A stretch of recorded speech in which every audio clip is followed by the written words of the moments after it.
I knew I was going to find the question on the last page of 900 pages of Ask Misty, and I just found one that I liked. And here's a really great one from LindyG. Dear Misty, my boyfriend and I have been dating for a year, but there's this problem. He keeps telling everyone he's straight and tells them I'm his roommate. I don't know what to do because I love him so much and I don't want to break up with him. Please help. Okay, what's her name? Is it LindyG? Lindy. My first question is, do you love him so much, or do you love the idea of him? Do you love not being single? Do you love... I don't know. I've definitely been in his... Obviously, he's gay. Me too. I was just in that situation. Yeah. I had to cut it out. You have to cut it out. You have to cut the fat. The thing is, if you are truly in love with someone, you're going to go to the ends of the earth to be with them, to be around them, to be close to them, to be like, oh, I want to be with you, I want to talk to you, I want to hear you, I want to see you. And then when you're in public, you're like, oh, yeah, that's my roommate. I was just seeing somebody who had to walk 5 feet in front of me in the mall because he couldn't handle people thinking possibly that he might be gay. And then behind closed doors, he was all over me, and I was getting text messages. Like, he wanted to know everything about me. I'm like, I hated that he wouldn't be on my Facebook page because he didn't even want his friends to know he was friends with a gay person. Now, at the same token, I do know what it's like to be in the closet. Right, but you don't get taking care of LindyG. It's much more. You're trying to. I'm trying to think of an analogy though. Like you're fighting a fight that you're on the Titanic, Mary. You're on the Titanic, and the sink is a sink. You're on the Titanic, Mary, and your boat is sinking. Yes, you can be happy, and yes, you could dance on the dance floor, but that boat is sinking. Your relationship is sinking, and it is doomed. If everywhere you go, every family reunion, every Christmas party, every work, everything, heaven forbid he bring a real woman to his Christmas party and it's like, oh, this is the girl I've been talking to you about. I just think he needs to have his time to figure out his own life, and you deserve somebody who's going to love you for you, and who's going. I do understand. I actually got an email the other day from a friend of mine. It's so funny that this is. I got an email from a friend of mine who's a girl that I grew up with since like grade school, and she wanted.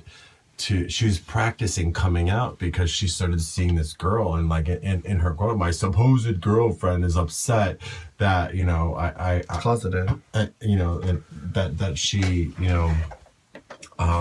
lives in secrecy.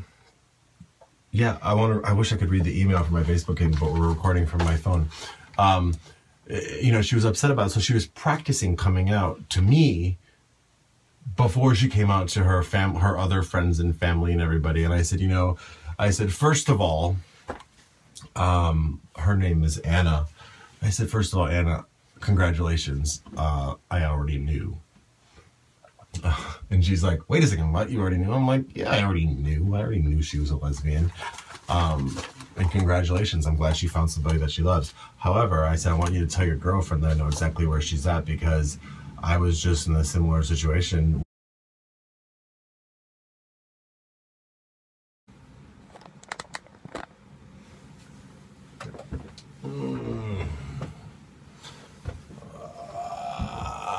Okay. So what we were talking about is... they won't know that it switched.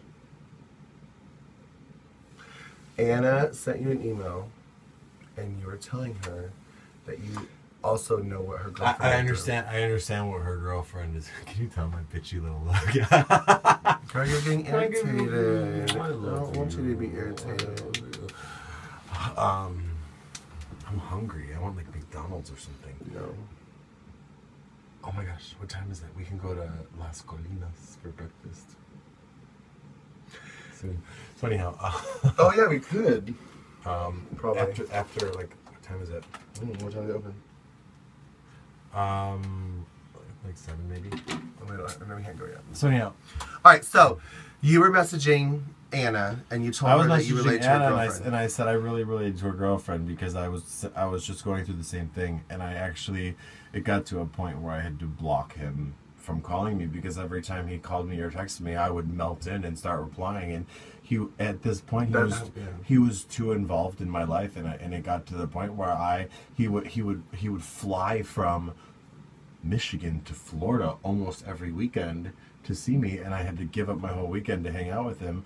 But we couldn't go anywhere. We'd sit in my house and do nothing, or if we did go out, it would have to be like him walking 5 feet in front of me. Or if we went to the beach, it wasn't like I could like have a good time with the guy that I was seeing. It was like I had to be his bro, and that was so.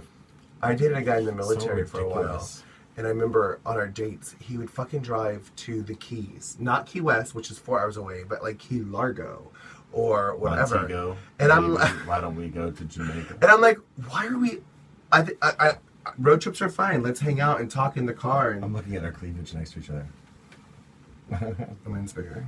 So I'm like in the car thinking, yeah, this road trip's nice and sweet. And then I realized after the 4th date of us driving 2 hours to go to dinner, something's wrong. It's not saying that person is a bad person, or that it's just they have their own demons. It's just saying he or she. Your boyfriend is not a bad person, but your boyfriend needs to love himself and realize that he's affecting you and hurting you and destroying your relationship because of the way he's treating you. And unfortunately, you have to. If you're in love with someone, you're going to talk about them all the time. Hey, I'm hanging out with this guy. Right. Hey, I love skiing. Oh my God, skiing. Right, but where I think this could be, do you love this person enough to give them time to come into it? Because there was a point where I would never, I had to come out of the closet too. I did too. And in my situation, I was going to get kicked out of college if I came out. So I was like, no. I've dated guys that was like, it was not going to happen. No ifs, ands, or buts.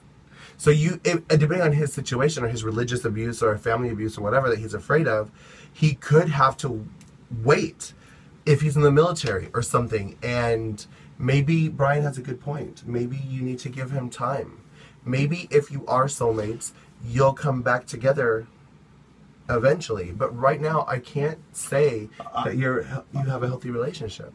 It's certainly not a healthy relationship, but and we can create this scenario anyway. The only way you're going to know what's going to happen is if you do it. But perhaps if you move on with your life, that might be what motivates him to come out of the closet. Because I do know that once you come out of the closet, it's like unloading 300 pounds of baggage that you're carrying on your shoulders everywhere you go, and suddenly you just feel free again.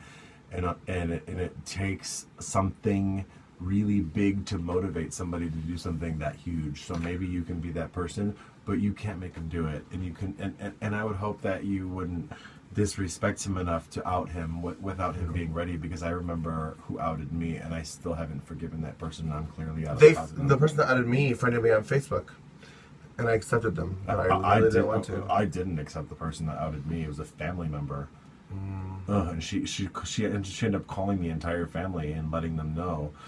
I was mortified. I told my mom and everything, and I was so upset. So I don't think you should out him, and I don't think you should. But you know what? What if you, instead of giving him an ultimatum and just deciding that the relationship is over, what if you just had a heart-to-heart and you were really honest with him and said, look. Do you think that's probably happened? I'm sure it's happened, but you have to give I guess you have to give an ultimatum then. Be like, look. No, I don't think you have to give him an ultimatum. I think you need to move on with your life, and if he chooses to follow, then he'll choose to follow. It's like if you let the bird fly and he comes back, then it was meant to be, but, Yeah. Is it right? Yeah, you let the bird go, and if it comes back. And oftentimes, you don't know. Okay, every ex that I've ever had in my life has tried to get me back except for one, and he owes me $5,000. So he blocked me on Facebook. But my point is, when I break up with you, it's over. Like, it's done. That's the last straw for me.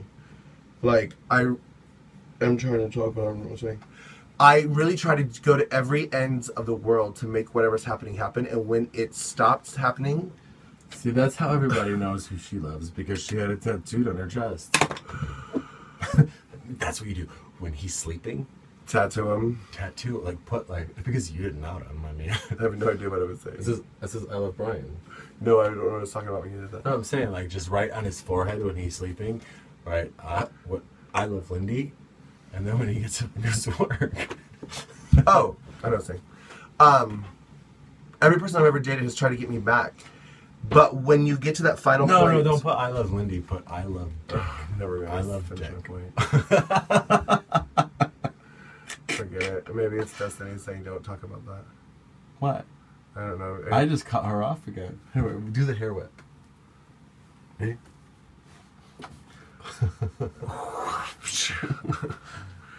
Every boyfriend I've ever had has tried to get me back. But once I get to that breaking point to be over, done, it's you have to go through this emotional roller coaster and this bridge, and you sever that. It's no longer a possibility. And before you do that, maybe you should set the bird free and be like, look, what we have right now isn't Just working. let it go. If it's meant to be, it'll happen. What we have right now chances isn't are working. it's not meant to be. Yeah, And it's that's probably not meant just to be. how it goes. You deserve a healthy relationship with somebody that can love you and respect you for who you are, what you are. Even if you're a walking freak show, you deserve somebody that loves you. Here's the thing. And is proud of you. I think that's the key word. He's not proud of you. If you want a dog, don't go buy a cat and try to make that cat act like a dog. Go get a dog. If you want a cat, go get a cat. Don't try to get a bird and make it act like a cat. Yeah, if you're going to date someone, date somebody you want to be with. Don't change them into the person you want them to be. So obviously he needs to date somebody that's already who he wants, and it's not you. And you need to date somebody who you want. That goes both ways. Yeah. There you go. Bad news. I don't think you. I'm sorry. And you know another thing is too, heartbreaks suck, but there's somebody out there for you waiting. Yeah, it's going to be scary. You're going to be alone, and you're going to think that nobody's going to want you again. And that's the hardest part, I think, about breaking up with somebody. Is like, you're going to be single, and that's scary, and no one will ever want you again. But that's not true. No, heartbreaks are terrible. But there's going to be a point, a year or something down the road, where somebody's going to come along, and you're going to be swept off your feet, and you might be a walking freak show, but there's going to be. I always say there's a perfect lid for a pot. There's going to be. There's a lid for a pot, and it's going to match you. It's going to be perfect for you, and it might hit you like a speeding train, and it might creep up onto you like a slow tide. But one day you're going to be like, oh my God, are you here right now? But my point is, I don't think the guy you're with right now is good for you. I think you should venture on your own and find that soulmate. be gone. Loving is easy. Bye.